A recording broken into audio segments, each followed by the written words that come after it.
Hi Peggy. I hope you've had a good week. I'm glad that your first workout went well. That's always good to hear that you're sore in the muscles that we're using. And so like normal, or like we did last week, we do the same thing. We will keep your warm up and your vision from Tuesday and do that the whole week through. Excuse me, the whole week through. And then this will be new. So this is your workout, all right? But just like always, like you should have done that stuff before you've gotten to here, which I know you have. I'm just saying that. So let's get started. So the first thing that I'm gonna have you do is gonna be for your legs. And I think that you noticed that we always do a squat pattern or a pattern that emphasizes our quads, and then a hinge pattern or one that is working our hamstrings the next day, okay? And that's where we're at. So I'm gonna have you take a towel or something that can be moved on a hard floor. And so I have, excuse me, concrete floors in my office, but if you have wooden floors or it can be any material that this towel or something similar can move on.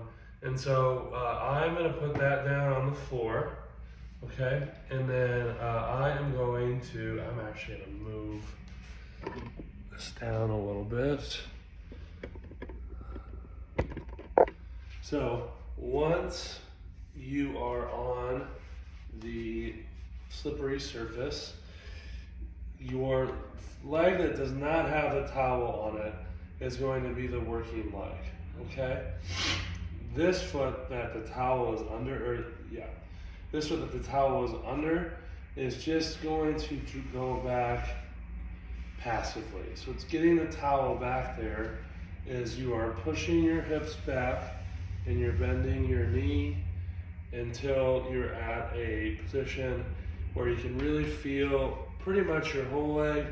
Sometimes you can really emphasize the hamstring or the back of the leg by hinging, which I'll show you another angle here in a second. But once you are back and you can feel that leg engage, then this leg is passive. You're going to straighten that knee out, and it's going to be the hamstring that is carrying your back leg forward. So one more time from this view, this leg is going to be passive. It's going to slide back slowly. As this leg slides back, my hip shifts back, my knee bends, and I'm not going all the way down. I'm going until where the muscle engages, and then this knee is extending, and I'm coming forward. From the other angle, it'll look like this. So as my back leg goes back, I'm not perfectly vertical. That's not what I'm doing. I am, as this leg goes back, my leg is going back, but my hips are also shifting back as well. So I'm at this nice 45-degree angle. And again, I think you can even see it in my leg. This leg is really, really engaged. This leg is passive, and I'm sliding it through. Okay, that is going to be exercise 1, and we are going to do that 8 to 10 times on each leg, okay? And remember, you can either feel all of your leg or just the back of your leg. What I don't want it to be is all quad. It should be either a good mix of everything or a particular hamstring that you're noticing, all right? Second exercise, after you've done 6 to 8 of those on each leg, is we will move to your upper body. And I'm gonna have you take one of your resistance bands, and you're gonna have one end in one hand and one hand in the other hand. And this is going to be a shoulder exercise, but it's also gonna be a sneaky core exercise as well. So my hand is through the band, my foot is stepping on it, but I'm doing a single arm shoulder press. So As I go up, that's obviously where the resistance is, but as I come down, the band really wants to pull me down too. So what I'm gonna do is I'm gonna stand up nice and tall. I'm gonna anchor my feet into the ground. Have a soft bend in your knee. And then I'm going to push that band above my head, and I'm gonna control it on the way down. So one more time, I'm gonna load it, I'm gonna push. But as I push, my core is never compromising. So I'm not using my body to push it up, I'm not leaning to one side. I'm generating tension by pushing my feet into the floor, keeping my core really tight so that I can remain stable as I push above like that. From the side, as I push, you can see that I am not compensating or helping in any way, okay? Those are gonna be tough, so I'm gonna give you a wider rep range. I'm gonna have you do 4 to 8 of those on each side.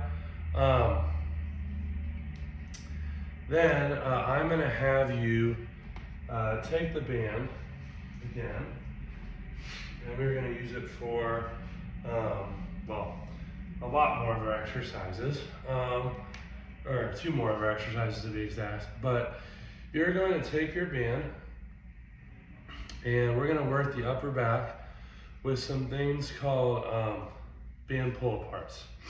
So you are going to take your band, and you can either hold it with both or with one, but we're gonna start right at shoulder level, okay? Starting right at shoulder level, our arms are always straight. So that means no bend in our elbows, but they're always straight. And we're gonna use our shoulders, we're gonna pinch our shoulder blades back, together. And then, again, that band wants to shoot you close fast. Your job is to slow it down. So pull it apart, slow it down, pull it apart, slow it down, and you will do 8 to 10 of those too, or I guess 6 to 10, but your sweet spot will be the 8 to 10 range. And again, if you look at the profile of my body, I'm not compensating. I'm not leaning back, I'm not going to one side. I am staying nice and rigid as I do this so that I can really get the top part of my back engaged. And then the last part of your workout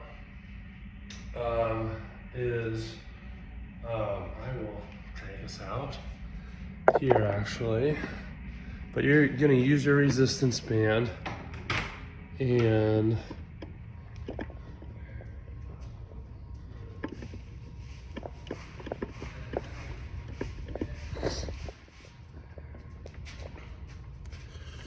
you're gonna tie it around something. So I'm in my facility, so I have this. But if you have anything that a band can go around, that's all that you need, okay?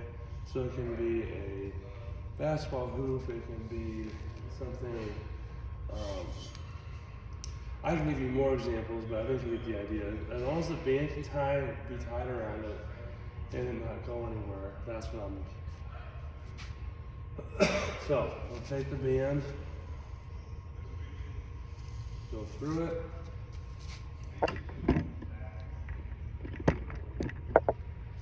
and then once the band is anchored, you are going to lace your hands around, or intertwine your fingers, would be a better way to say it. Intertwine your fingers, get a good base of support, and you are going to push that band out and hold it for 15 to 20 seconds, okay? So when I'm holding it, I'm feeling my core want to be drifted inside, but instead of that, I'm engaging my hips, I'm engaging my stomach so that I can stay really rigid and hold. Okay, that's where my tension's coming from. That's okay, you can come through. But you will hold that for 15 to 20 seconds per side, and that will be your the last exercise in your circuit for this one. So just make sure you're going through carefully, really working on what we're supposed to be doing, and you will do 3 rounds of that circuit. Let me know if you need anything, but I will see you on Friday.